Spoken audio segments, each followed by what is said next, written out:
السلام علیکم ورحمۃ اللہ وبرکاتہ۔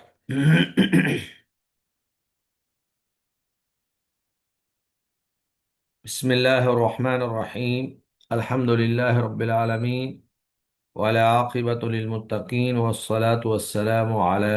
اشرف الانبیاء والمرسلین وعلی آلہ واصحابہ اجمعین، اما بعد۔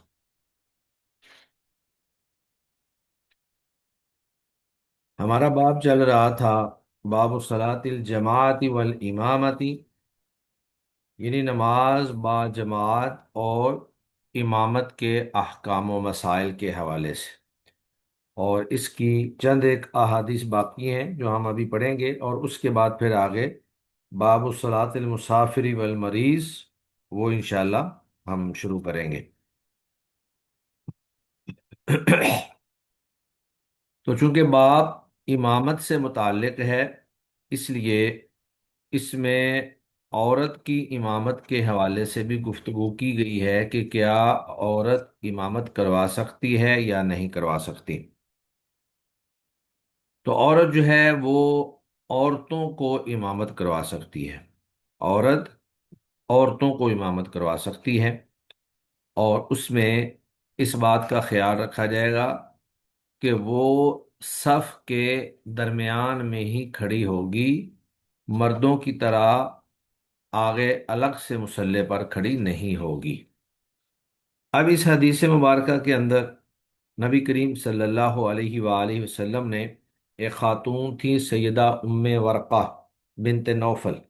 رضی اللہ عنہا۔ تو یہ انصاری خواتین میں سے ایک خاتون تھیں، انہوں نے مکمل قرآن مجید حفظ کیا ہوا تھا۔ انہوں نے غزوہ بدر میں آپ صلی اللہ علیہ وآلہ وسلم سے غزوہ کے اندر شرکت کی اجازت چاہی، مگر آپ نے ان کو اجازت نہیں دی، اور ان کو شہیدہ کے نام سے یاد کیا جاتا تھا۔ اور ایسا ہی ہوا کہ ان کا ایک غلام اور ایک لونڈی، جنہیں انہوں نے مدبر بنا رکھا تھا۔ مدبر اس غلام یا لونڈی کو کہتے ہیں جنہیں یہ کہا جائے کہ میری موت کے بعد تم آزاد ہو۔ تو ان دونوں نے مل کر رات کے وقت سیدہ ام ورقہ رضی اللہ عنہا کے گلے میں چادر سے پھندا ڈال کر آپ کو شہید کر دیا، اور راتوں رات ہی فرار ہو گئے۔ تو حضرت عمر رضی اللہ تعالی عنہ نے ان دونوں کو گرفتار کروایا اور ان دونوں کو سولی پر چڑھا دیا، اور مدینہ کے اندر یہ وہ پہلے دو غلام اور لونڈی ہیں جنہیں سولی پر چڑھایا گیا اور سولی پہ چڑھا کر ان کو سزا دی گئی۔ تو یہ اللہ کے نبی صلی اللہ علیہ وآلہ وسلم کی اجازت سے اپنے گھر والوں یا اہل محلہ کی خواتین کی امامت کروایا کرتی تھی۔ لیکن ایک بات یاد رہے کہ عورت مردوں کی امامت نہیں کروا سکتی، کیونکہ مردوں کے لیے نماز با جماعت مسجد میں ادا کرنا ضروری ہے۔ عورتیں گھر میں جماعت کروا لیں تو جائز ہے، لیکن انہیں جماعت پر مجبور نہیں کیا جائے گا۔ اکیلے اکیلے بھی نماز پڑھیں تو ان کی نماز انشاءاللہ درست ہوگی۔ یعنی اگرچہ ان کی خواہش تھی کہ ہم جماعت کے ساتھ نماز پڑھنا چاہتی ہیں، تو اللہ کے نبی نے اجازت دے دی کہ ٹھیک ہے، اچھی بات ہے، آپ لوگ جماعت کے ساتھ پڑھ لیا کریں۔ لیکن اس کا یہ ہرگز مطلب نہیں ہے کہ خواتین کے لیے نماز با جماعت ضروری ہے، بے شک وہ مسجد میں جائیں یا وہ گھر میں نماز با جماعت پڑھیں۔ تو خواتین کے لیے اکیلے اکیلے نماز پڑھنا ہی بہتر ہے، بہتر یہی ہے۔ لیکن اگر وہ جماعت کروا لیں تو جائز ہے، اس میں حرج والی بات نہیں ہے۔ اور اگر وہ جماعت کروائیں گی تو ان کو جماعت کے اعتبار سے ثواب زیادہ ملے گا۔ لیکن عورتوں کو مجبور کرنا یا ان کے اوپر لازم قرار دے دینا کہ وہ لازمی طور پر جماعت کروائیں، یہ کسی بھی نص سے ثابت نہیں ہے۔ وعن ام ورقہ، سیدہ ام ورقہ رضی اللہ عنہا سے مروی ہے، ان النبی صلی اللہ علیہ وسلم، بے شک نبی کریم صلی اللہ علیہ وآلہ وسلم نے امرہا، انہیں حکم دیا کہ انت امہ، کہ وہ امامت کرا لیا کریں، اہل داریہا، اپنے گھر والوں کی۔ تو اب یہاں پر یہ جو لفظ ہے اہل داریہا، اس سے بعض لوگوں کو یہ مغالطہ ہوا ہے کہ گھر کے افراد میں تو مرد بھی ہوتے ہیں، لہذا عورت کے لیے مردوں کا امام بننا بھی جائز ہے، مگر یہ قطعاً درست نہیں ہے۔ پہلی بات تو یہ ہے کہ یہ حدیث ضعیف ہے اور اس سے استدلال نہیں کیا جا سکتا، اور دوسری بات یہ ہے کہ بعض دیگر روایات میں مختلف جگہوں پر نساء اہل دارہا، نساء کے لفظ بھی موجود ہیں، یعنی وہ اپنے گھر کی عورتوں کی جماعت کروا لیا کرے۔ اور تیسری بات یہ ہے کہ یہ کیسے ممکن ہو سکتا ہے کہ ایک طرف اللہ کے نبی صلی اللہ علیہ وآلہ وسلم خود مسجد نبوی میں امامت کروا رہے ہوں اور دوسری طرف مرد جو ہیں وہ کسی گھر کے اندر نماز با جماعت ادا کر رہے ہوں؟ تو یہ ان کو مغالطہ ہوا ہے۔ تو باقی مردوں کی امامت مرد ہی کروائیں گے۔ مرد کی امامت میں عورتیں نماز پڑھ سکتی ہیں، جیسا کہ اللہ کے نبی صلی اللہ علیہ وسلم کے دور میں ہوتا تھا۔ آگے جو ہے وہ مردوں کی صفیں ہوتی تھیں اور پیچھے عورتوں کی صفیں ہوتی تھی، لیکن عورت جو ہے وہ مردوں کو جماعت نہیں کروا سکتی، عورتوں کو تو کروا سکتی ہے، مردوں کو نہیں کروا سکتی۔ اللہ کے نبی صلی اللہ علیہ وسلم ایک دفعہ حضرت انس رضی اللہ تعالی عنہ کے گھر گئے تھے، اور یہ روایت ہم پیچھے پڑھ چکے ہیں کہ آپ کے ساتھ ایک یتیم بچہ تھا اور پھر آپ کی والدہ سیدہ ام سلمہ تھیں۔ تو آپ صلی اللہ علیہ وسلم نے جب انہیں جماعت کروائی تو حضرت انس اور وہ یتیم بچہ آپ صلی اللہ علیہ وسلم کے پیچھے تھے، اور ام سلیم وہ سب سے پیچھے تھی، یعنی وہ اپنے بیٹے انس کے ساتھ بھی کھڑی نہیں ہوئی۔ تو عورت جب اپنے محرم کے ساتھ کھڑے ہو کر جماعت میں نماز نہیں پڑھ سکتی تو وہ مردوں کی کیسے امامت کروا سکتی ہے؟ تو امام شوکانی رحمہ اللہ فرماتے ہیں کہ عورت جب عورتوں کو جماعت کروائے گی تو وہ پہلی صف میں صف کے درمیان ہی کھڑی ہوگی۔ سیدہ عائشہ صدیقہ رضی اللہ عنہا اور سیدہ ام سلمہ رضی اللہ عنہا اسی طرح عورتوں کو نماز پڑھایا کرتی تھیں۔ تو اس حدیث سے ہمیں یہ بات معلوم ہوتی ہے کہ عورت اپنے گھر والوں کی، یعنی گھر کی عورتوں کی امامت کروا سکتی ہیں اور نماز با جماعت گھر میں ادا کر سکتی ہیں۔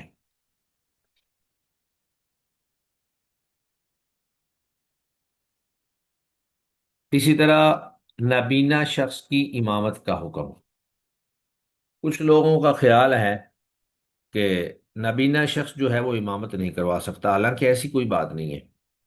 اگر نابینا شخص جو ہے وہ قرآن مجید کا حافظ ہے، قاری ہے، عالم ہے، تو وہ امامت کروا سکتا ہے، مستقل امام بھی اس کو رکھا جا سکتا ہے، اور کبھی کبھار بھی وہ امامت کروا سکتا ہے۔ تو حضرت عبداللہ بن ام مکتوم جو کہ ایک نبینا صحابی تھے اور مؤذن بھی تھے، تو اللہ کے نبی صلی اللہ علیہ وآلہ وسلم کئی مواقع پر آپ نے انہیں اپنا نائب مقرر فرمایا۔ جب آپ صلی اللہ علیہ وسلم کسی غزوہ میں جاتے یا کسی سفر پر جاتے تو آپ حضرت عبداللہ بن ام مختوم کو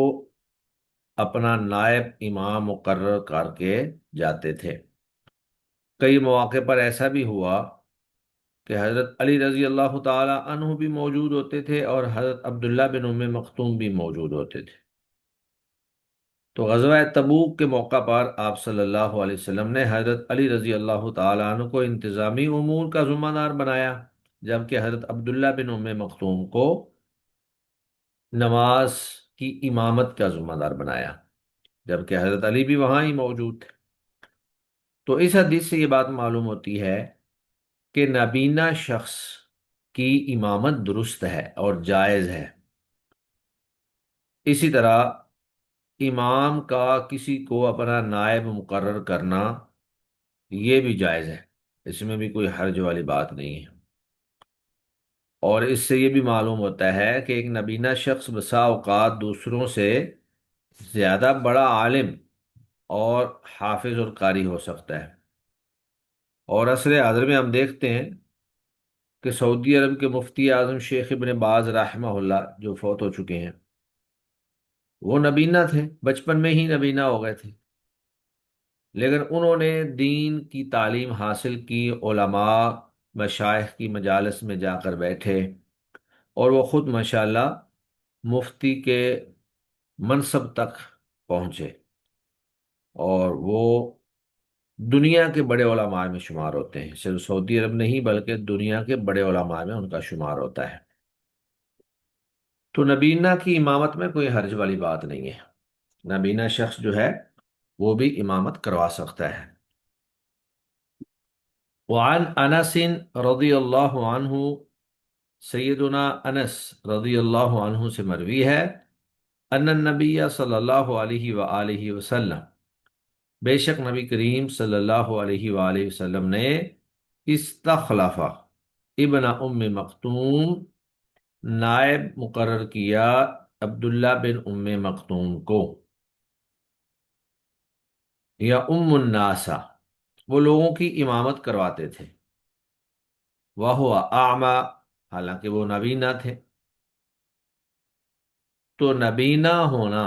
یہ امامت کی راہ میں مانے نہیں ہے، یعنی یہ کوئی ایسا عذر نہیں ہے جو کسی کو امامت کے مسلح پر کھڑا ہونے سے منع کرے۔ اور نبینا شخص جو ہے وہ دوسروں کی نسبت صاحب علم، صاحب فضیلت اور صاحب تقوی ہو سکتا ہے۔ ابھی ہمارے ہاں یہ پتوں کی کے اور چونیا کے علاقے میں ایک ہیں قاری اکبر اسد، اور وہ نبینا ہے، تو انہوں نے ماشاءاللہ قرآن مجید بھی حفظ کیا ہوا ہے اور بخاری بھی حفظ کی ہوئی ہے، اور وہ اپنے ادارے کے اندر بچوں کو بخاری بھی پڑھاتے ہیں۔ بخاری بھی بالکل ایسے ہی یاد ہے جیسے کسی حافظ قرآن کو قرآن مجید یاد ہوتا ہے۔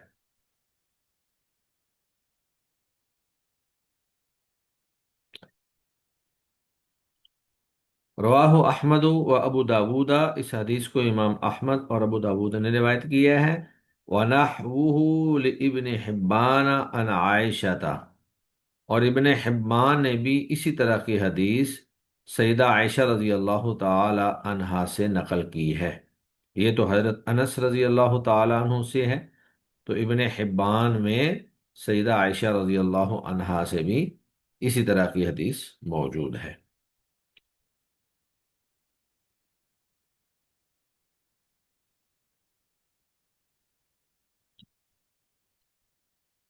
تو اس حدیث سے جو باتیں معلوم ہوتی ہیں ان میں سے ایک یہ بھی ہے کہ کسی شخص کو اس کی والدہ کی طرف منسوب کر کے بھی پکار سکتے ہیں، جیسے عبداللہ بن ام مکتوم، تو یہاں ان کے والد کا نام نہیں بلکہ ان کو ان کی والدہ کے نام سے پکارا جاتا ہے۔ اس کے بعد پھر آگے یہ ہے کہ کس کا جنازہ اور کس کی امامت جائز ہے، یعنی آپ کس کا جنازہ پڑھ سکتے ہیں اور کس کا نہیں پڑھ سکتے، اور اسی طرح ہر وہ شخص جو لا الہ الا اللہ کا اقرار کرتا ہے اس کے پیچھے نماز بھی آپ پڑھ سکتے ہیں۔ اب ایک آدمی لا الہ الا اللہ کا اقرار کرتا ہے، اسلام کا اقرار کرتا ہے، خواہ وہ گناہ گار ہی کیوں نہ ہو، اس کے پیچھے نماز ادا ہو سکتی ہے۔ سند کے اعتبار سے اگرچہ یہ ضعیف حدیث ہے، لیکن محققین کے نزدیک عمل اسی پر ہے۔ حضرت ابن عمر رضی اللہ تعالی عنہ وہ حجاج بن یوسف کے پیچھے نمازیں پڑھا کرتے تھے، حالانکہ ان کے نزدیک وہ فاجر اور فاسق آدمی تھا، لیکن پھر بھی وہ مصلحت کے تحت، تاکہ فتنہ برپا نہ ہو، اس کے پیچھے نمازیں پڑھ لیا کرتے تھے۔ تو اگر کوئی ایسا معاملہ ہو تو وہاں پہ نمازیں پڑھی جا سکتی ہیں ایسے شخص کے پیچھے۔ امام ابو حنیفہ رحمہ اللہ گناہ گار کے پیچھے نماز کے تو قائل ہیں، لیکن ڈاکو اور باغی جو ہے اس کے پیچھے نماز پڑھنے کے قائل نہیں ہے۔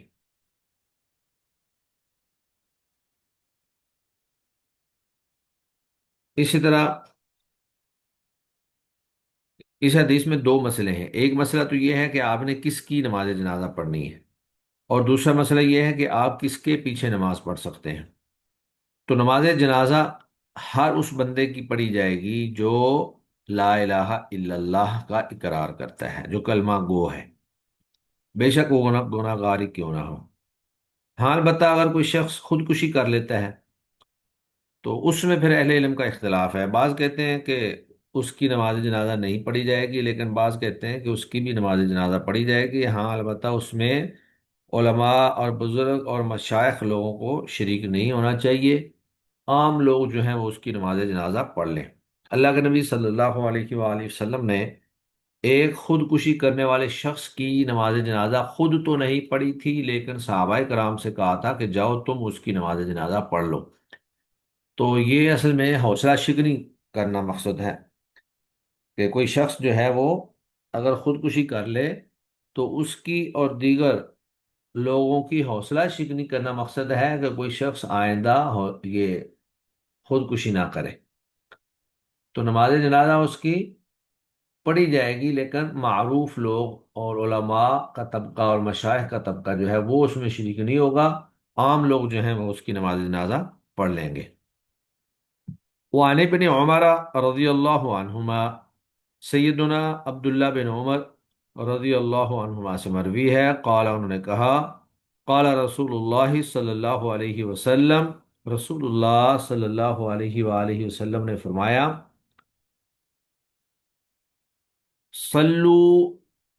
نماز جنازہ پڑھو، علی من، ہر اس شخص پر، قال لا الہ الا اللہ، جس نے لا الہ الا اللہ کہا ہے، اقرار کیا ہے، یعنی ہر وہ شخص جو بظاہر لا الہ الا اللہ پڑھتا ہے، اس کے اعمال میں کمی کوتاہی ہو سکتی ہے، لیکن چونکہ اس نے لا الہ الا اللہ پڑھ کر اپنے آپ کو مسلمان ثابت کر دیا ہے، تو اس کی نماز جنازہ پڑھی جائے گی۔ اور اسی طرح فرمایا، وصلو، اور تم نماز پڑھو، خلف من، ہر اس شخص کے پیچھے، قال لا الہ الا اللہ، جو لا الہ الا اللہ کا اقرار کرتا ہے۔ تو گویا کہ کسی کی نماز جنازہ پڑھنے اور نہ پڑھنے کے درمیان تفریق لا الہ الا اللہ ہے۔ اب یہاں سے یہ بھی معلوم ہوا کہ اگر کوئی شخص لا الہ الا اللہ نہیں پڑھتا تو اس کی نماز جنازہ نہیں پڑھی جائے گی، یعنی کسی کافر کی نماز جنازہ نہیں پڑھی جائے گی، صرف مسلمان کی نماز جنازہ پڑھی جائے گی۔ اسی طرح ہر وہ شخص جو لا الہ الا اللہ نہیں پڑھتا، جب اس کی اپنی نماز نہیں ہے تو پھر اس کے پیچھے بھی نماز نہیں پڑھی جائے گی۔ رواہ الدارقطنی باسناد ضعیف، اس حدیث کو امام دارقطنی نے ضعیف سند کے ساتھ روایت کی ہے۔ تو اگرچہ اس کی سند ضعیف ہے، لیکن محققین اور علماء محدثین کا قول ہے کہ یہی اسی چیز پر ہی عمل ہے، دیگر روایات یا دیگر نصوص کی بنیاد پر۔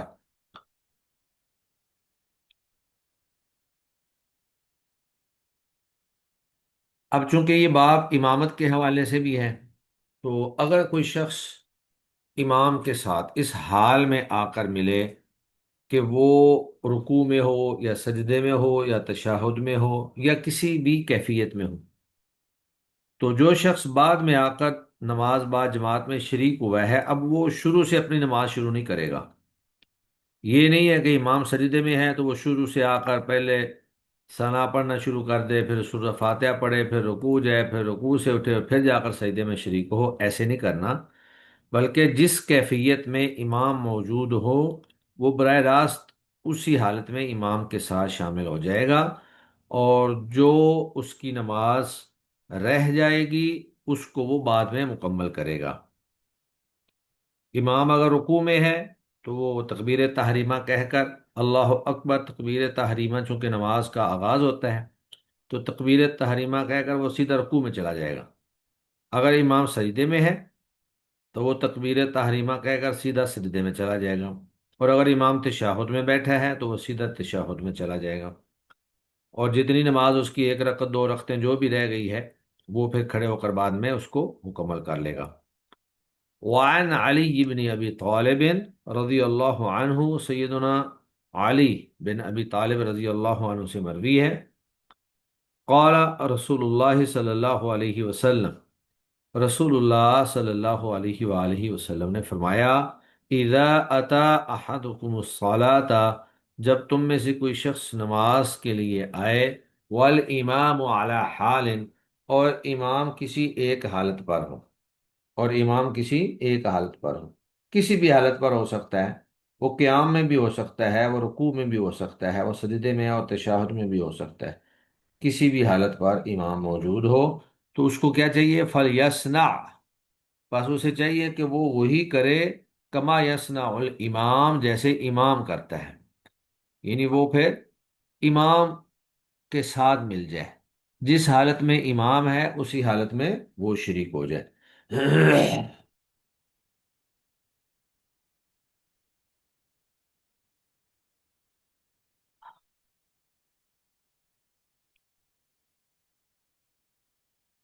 تو جب بھی کوئی شخص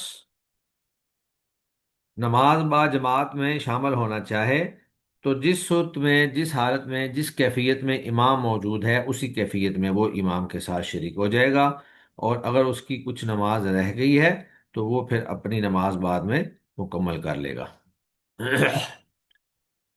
یہ تھا باب صلاۃ الجماعت والامامہ، جس میں نماز با جماعت اور امامت کے احکام و مسائل بیان کیے گئے تھے۔ اب آگے باب ہے باب صلاۃ المسافر والمریض، مسافر اور مریض آدمی کی نماز کا بیان، کہ مسافر آدمی کیسے نماز پڑھے گا اور مریض آدمی کیسے نماز پڑھے گا۔ تو سفر جو ہے یہ ہر انسان کی ضرورت ہے، انسان کبھی تجارت کے لیے سفر کرتا ہے، کبھی عبادت کے لیے جیسے حج عمرہ کے لیے سفر کرتا ہے، کبھی کسی اور ضرورت کے لیے، اپنے رشتہ داروں سے صلہ رحمی کے لیے سفر کرتا ہے۔ تو سفر یہ انسان کی ضرورت ہے، تو اللہ رب العزت کی طرف سے یہ شفقت اور رحمت ہے کہ اللہ تعالیٰ نے جہاں پر بھی عبادات میں مشقت محسوس ہوتی ہے وہیں پر اللہ تعالیٰ اس میں نرمی پیدا کر دیتے ہیں۔ تو سفر کے دوران مکمل نماز ادا کرنا چونکہ ایک مشقت والا کام ہے، تو اللہ نے اس میں نرمی پیدا کر دی کہ مسافر آدمی جو ہے وہ نماز قصر بھی کر سکتا ہے، اور اس کے ساتھ ساتھ وہ نماز جمع بھی کر سکتا ہے، یعنی دو نمازوں کو جمع کر کے بھی ادا کر سکتا ہے، جیسے ظہر اور عصر کو، اور اسی طرح مغرب اور عشاء کو۔ لیکن یہ جمع ظہر اور عصر کو کیا جائے گا یا اسی طرح مغرب اور عشاء کو کیا جائے گا؟ فجر کو ان کے ساتھ نہیں ملایا جائے گا، فجر کا جو وقفہ ہے، فجر سے پہلے اور فجر کے بعد دونوں طرف ہی لمبا وقفہ ہے، اس لیے نماز فجر کو الگ سے ہی ادا کیا جائے گا۔ تو یہ جمع صرف ظہر اثر کے درمیان یا اسی طرح مغرب اور عشاء کے درمیان ہے، اور یہ سفر میں ہے۔ تو نمازوں کو جمع کرنا، نمازوں کو جمع کرنا یہ، یا اسی طرح نماز کے اندر قصر کرنا، یہ جائز ہے اور افضل ہے، لازم اور ضروری نہیں ہے۔ اگر کوئی شخص یہ سمجھتا ہے کہ میں نے پوری نماز پڑھنی ہے اور مجھے کوئی مشقت نہیں ہے تو وہ پوری بھی پڑھ سکتا ہے، اس کے لیے جائز ہے، لیکن افضل یہی ہے، اللہ کو پسند یہی ہے کہ جہاں میں نے رخصت دی ہے میری رخصتوں پہ بھی ویسے ہی عمل کیا جائے جس طرح کے عمومی احکام اور عزیمتوں پر عمل کیا جاتا ہے۔ تو نماز میں قصر، یہاں پہ دو بنیادی احکام و مسائل یا اختلافی مسائل آگے آئیں گے جو ہم آگے پڑھیں گے۔ پہلی بات تو یہ ہے کہ قصر آپ نے کہاں سے شروع کرنا ہے، یعنی سفر آپ کا کہاں سے شروع ہوگا۔ اب مختلف روایات کے اندر مختلف مسافتیں بیان کی گئی ہیں کسی کے اندر 48 میل کا تذکرہ ہے، کسی کے اندر کم و بیش 12 میل کا تذکرہ ہے، کسی کے اندر جو ہے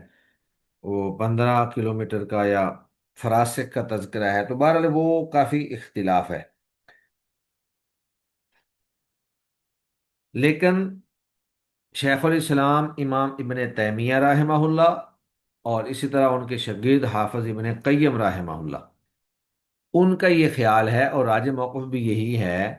کہ قصر نماز کے لیے کوئی مسافت محدود و متعین نہیں ہے۔ قصر نماز کے لیے کوئی مسافت محدود و متعین نہیں ہے، بلکہ یہ جتنی مسافتیں مختلف روایات کے اندر بیان کی گئی ہیں یہ ساری کی ساری اتفاقی ہیں، کہ کبھی اللہ کے نبی سفر کے لیے نکلے تو نماز کا وقت جلدی ہو گیا تو آپ نے وہاں سے قصر شروع کر دی، اور کبھی جو ہے آپ صلی اللہ علیہ وسلم نکلے اور نماز کا وقت جو ہے اس میں ابھی کافی ٹائم باقی تھا، تو ایک لمبا سفر کرنے کے بعد نماز کا وقت ہوا تو آپ نے وہاں سے قصر شروع کر دی۔ تو قصر کی جو قرآن مجید کے اندر اجازت دی گئی ہے وہ مطلق طور پر ہے، اس کے اندر کوئی مسافت متعین نہیں کی گئی۔ تو اسی لیے شیخ الاسلام امام ابن تیمیہ اور امام ابن قیم رحمہ اللہ دونوں کا یہ موقف ہے کہ قصر نماز کے لیے کوئی مسافت محدود و متعین نہیں۔ جب بھی کوئی شخص یہ محسوس کرے کہ اب میں مسافر ہوں، یعنی وہ اپنے شہر کی حدود سے نکل جائے، تو وہ نماز قصر کر سکتا ہے۔ شہر کی حدود آج کل متعین ہوتی ہیں، کوئی آدمی اگر لاہور میں رہتا ہے تو لاہور کی حدود سے نکل جائے، اگر کوئی آدمی کراچی میں ہے، اسلام آباد میں ہے، راول پنڈی میں ہے، کسی بھی سیالکوٹ فیصل آباد میں ہے، تو جب وہ اپنے شہر کی حدود، جس کو آج کل وہ میونسپلٹی حدود کہا جاتا ہے، تو حکومت کی طرف سے ہوتا ہے کہ یہ آغاز حدود شہر اور اختتام حدود شہر، جب آپ اپنے شہر کی حد سے نکل جائیں تو آپ کے لیے قصر پڑھنا جائز ہو جائے گا، آپ نماز قصر بھی پڑھ سکتے ہیں اور نمازوں کو جمع بھی کر سکتے ہیں۔ ایک تو یہ تھا کہ کہاں سے قصر شروع ہونی ہے، اور دوسرا پھر مسافر کے لیے ہوتا ہے قیام، کہ ایک تو آپ سفر میں چل رہے ہیں تو وہ تو جب تک آپ چلتے جا رہے ہیں اس وقت تک آپ نماز قصر ہی پڑھیں گے۔ دوسرا یہ ہے کہ آپ کسی دوسری جگہ پہ جا کر آپ نے قیام کیا، اب آپ نے وہاں پر کتنے دن رہنا ہے، تو یہ بھی بہت بڑا اختلافی مسئلہ ہے کہ 15 دن قیام کریں گے تو آپ قصر پڑھیں گے یا 3 دن۔ تو بعض علماء اور بعض کے نزدیک 3 دن قیام ہو، بعض نے کہا جی نہیں 15 دن قیام ہو، بعض نے کہا کہ 4 دن قیام ہو۔ تو اس میں جو راج موقف ہے وہ یہی ہے کہ، اور یہی امام مالک اور امام شافعی رحمہ اللہ کا بھی موقف ہے، کہ اگر آپ نے کسی جگہ پر 3 دن قیام کرنا ہے یا 3 دن سے زیادہ قیام کرنا ہے تو پھر آپ وہاں پہ پوری نماز پڑھیں گے، اور اگر آپ نے 3 دن سے کم قیام کرنا ہے تو پھر آپ نے قصر پڑھنا ہے۔ ہاں البتہ اگر کسی شخص کو اپنے قیام میں تردد ہو، تردد کا مطلب یہ ہے کہ اس کو پتہ نہیں کہ میں نے کب یہاں سے چلے جانا ہے، اور وہ تردد کی صورت میں ہی موجود ہے، تو وہ شخص جو ہے وہ جب تک وہاں پر موجود ہے وہ قصر کر سکتا ہے۔ چنانچہ حضرت عبداللہ بن عمر رضی اللہ تعالی عنہ نے آذربائیجان میں 6 ماہ تک قیام کیا تھا، اور آپ کو یہ معلوم نہیں تھا کہ میں نے کتنے دن یہاں ٹھہرنا ہے، تو آپ مسلسل قصر ہی پڑھتے رہے 6 ماہ تک۔ اسی طرح حضرت انس رضی اللہ تعالی عنہ نیشا پور میں بعض روایات کے مطابق 1 سال اور بعض کے مطابق 2 سال وہاں پہ ٹھہرے رہے، تو تردد کی حالت میں رہے تو آپ قصر ہی کرتے رہے، چونکہ آپ جہاد کے لیے اور مجاہدین کے ساتھ ان علاقوں میں موجود ہوتے تھے، تو جو مجاہد ہوتا ہے وہ متردد ہوتا ہے، ہمیشہ پتہ نہیں کب اس کو کوچ کا حکم مل جائے۔ تو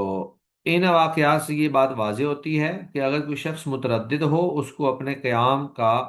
متعین طور پر معلوم نہ ہو، تو پھر وہ جب تک متردد ہے اس وقت تک وہ نماز قصر پڑھ سکتا ہے، اس کے لیے قصر نماز ادا کرنا جائز ہے۔ تو آگے ہم جتنی روایات پڑھیں گے ان روایات کے اندر ایک تو قیام کی مختلف صورتیں ہمارے سامنے آئیں گی، اور اسی طرح مسافت کی مختلف روایات سامنے آئیں گی۔ لیکن مسافت کے حوالے سے میں نے آپ کو بتا دیا کہ وہ ساری اتفاقی باتیں ہیں، کبھی تھوڑے سفر پر قصر کر لیا، کبھی زیادہ پر کر لیا، لیکن کسی بھی حدیث میں اس طرح کا کوئی اللہ کے نبی کا حکم نہیں ہے کہ آپ نے اتنے کلومیٹر سفر کر کے ہی آپ نے اپنے آپ کو مسافر ڈکلیئر کرنا ہے۔ جب بھی کوئی شخص اپنے شہر کی حد سے نکل جائے اور وہ سمجھ لے کہ اب میں مسافر ہوں، تو وہ نماز قصر پڑھ سکتا ہے۔ اور پھر نماز قصر پڑھنا واجب اور ضروری نہیں، یہ اللہ کی طرف سے دی گئی ایک رخصت ہے۔ اگر آپ اس پہ عمل کرتے ہیں تو اللہ کو یہ بھی پسند ہے، اور اگر عمل نہیں کرتے تو آپ گناہ گار بھی نہیں ہیں۔ تو سب سے پہلی حدیث ہمارے پاس سیدہ عائشہ رضی اللہ تعالی عنہا کی ہے۔ وعن عائشہ رضی اللہ عنہا قالت، سیدہ عائشہ رضی اللہ عنہا سے مروی ہے، انہوں نے کہا: اول ما فرضت الصلاۃ رکعتان، ابتدا میں نماز 2 رکعات فرض کی گئی سفر و حضر میں، یعنی ابتدائے اسلام میں اللہ تعالیٰ نے نماز 2 رکعتیں فرض کی۔ بعد میں فَأُقِرَّتْ صَلَاةُ السَّفَرِ، تو پھر سفر کی نماز وہی باقی رکھی گئی۔ وَأُتِمَّتْ صَلَاةُ الْحَضَرِ، اور حضر کی نماز مکمل کر دی گئی۔ متفق علیہ، یہ حدیث متفق علیہ ہے، یعنی اللہ تعالیٰ نے ابتدا میں 2 2 رکعتیں نماز فرض کی تھی، تو بعد میں پھر سفر کی نماز کو 2 رکعتیں ہی رکھا گیا، لیکن اس میں ذہن میں رہے کہ مغرب کی نماز جو ہے وہ 3 رکعتیں ہی پڑھی جائے گی سفر میں بھی، اور فجر کی 2 رکعتیں ہی پڑھی جائے گی سفر میں بھی۔ اب فجر میں قصر نہیں ہے کہ فجر کی آدمی کہے جی میں 2 رکعتوں کی بجائے 1 رکعت پڑھ لیتا ہوں، یا مغرب کی جو ہے وہ 3 کی بجائے 2 پڑھ لیتا ہوں، ایسا نہیں ہوگا۔ تو یہ قصر صرف ظہر، عصر اور عشاء، ان 4 نمازوں میں ہے۔ فجر کی سنتیں اللہ کے نبی سفر میں بھی پڑھا کرتے تھے، اور اسی طرح عشاء کے وتر جو ہے۔ تو باقی نمازوں میں قصر جب آپ کریں گے تو سنتیں آپ نہیں پڑھیں گے۔ جب فرائض کے اندر آپ کو رخصت دے دی گئی، تو پھر سنتوں کے اندر بھی رخصت بالاولیٰ ہی موجود ہے۔ متفق علیہ، یہ حدیث متفق علیہ ہے، وللبخاری، اور بخاری کی روایت میں یہ الفاظ ہیں کہ ثم ہاجرہ، پھر آپ نے ہجرت کی، یعنی ہجرت سے پہلے 2 2 رکعتیں تھیں، جب آپ نے ہجرت کر لی ففرضت اربعان، تو پھر 4 رکعتیں نماز فرض کر دی گئی۔ وَأُقِرَّتْ صَلَاةُ السَّفَرِ عَلَى الْأَوَّلِ، اور سفر کی نماز پہلی حالت پر برقرار رکھی گئی، یعنی 2 رکعتیں ہی رکھی گئی۔ وَزَادَ أَحْمَدُ، اور امام احمد نے اتنا اضافہ کیا ہے کہ إِلَّا الْمَغْرِبَ، سوائے مغرب کے، کیونکہ مغرب کی نماز سفر کے اندر بھی 3 رکعتیں پوری ہی پڑھی جائے گی، اس میں کمی بیشی نہیں کی جائے گی، اس میں کثر نہیں ہوگا مزید کہ بندہ 2 رکعتیں پڑھ لے یا 1.5 رکعت پڑھنا شروع کر دے، ایسا نہیں ہوگا۔ اور فَإِنَّهَا وِتْرُ النَّهَارِ، بے شک یہ دن کا وطر ہے، یعنی نماز مغرب جو ہے یہ دن کا وطر ہے، دن میں آپ نے ساری نمازیں پڑھی، جفت، فجر کی بھی 2 وہ بھی جفت، ظہر کی بھی 2 وہ بھی جفت، عصر کی بھی 2 وہ بھی جفت، اور اگر آپ ظہر عصر کی ویسے 4 4 پڑھیں تو وہ جفت ہی ہیں۔ تو یہ دن کا وطر ہے، یعنی دن کی نمازوں کو وطر کر دیتی ہے، اور ویسے وطر کی نماز جو ہے وہ عشاء، وہ رات کی نماز کو وطر کر دیتی ہے۔ وَإِلَّا الصُّبْحَ، اور اسی طرح سوائے صبح کے، یعنی صبح کی نماز بھی اس میں بھی مزید کثر نہیں ہوا، وہ پہلے 2 رکعتیں ہیں۔ فَإِنَّهَا تَطُولُ فِيهَا الْقِرَاءَةُ، بے شک اس میں لمبی قرات ہوتی ہے، تو نماز فجر کے اندر لمبی قرات ہوتی ہے۔ تو اس حدیث سے یہ بات ہمیں معلوم ہوئی کہ پہلے نماز 2 2 رکعت فرض تھی، بعد میں سفر کی نماز کو 2 رکعت پر ہی باقی رکھا گیا، جبکہ حضر اور قیام کی نماز کو 4 رکعت کر دیا گیا، فجر اور مغرب کے علاوہ، یعنی ظہر، عصر اور عشاء۔ تو اب سفر کی نماز 2 رکعت، لیکن جب آپ مقیم ہوں گے، گھر میں موجود ہوں گے، تو پھر آپ یہ 4 رکعتیں نماز ادا کریں گے۔